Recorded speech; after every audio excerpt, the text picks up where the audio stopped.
Imperative sentence থেকে assertive সেন্টেন্সে পরিবর্তন করতে গেলে যদি ইম্পারেটিভ সেন্টেন্সে লেট আস শব্দ থাকে তাহলে ওই লেট আস শব্দের পরিবর্তে আমরা উই শুড শব্দ ব্যবহার করব।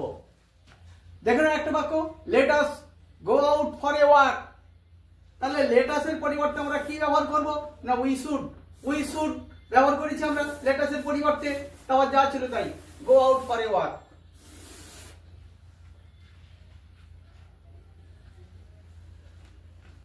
ইম্পারেটিভ সেন্টেন্স থেকে অ্যাসার্টিভ সেন্টেন্সে পরিণত করতে গেলে যদি ইম্পারেটিভ সেন্টেন্সে লেট আস শব্দ ছাড়া, লেটের পরে আস ছাড়া অন্য কোনো প্রোনাউন কিংবা নাউন থাকে, সেক্ষেত্রে ওই লেটের পরিবর্তে আমরা মাইট শব্দটা ব্যবহার করি।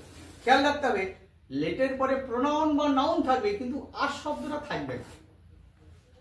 তাহলে দেখে নিই, লেট হিম গো আউট, দেখো এখানে আস নেই, হিম আছে, তাহলে আমরা কি করব যে এই লেটের পরিবর্তে মাইট, তাহলে কি হলো হি মাইট গো আউট।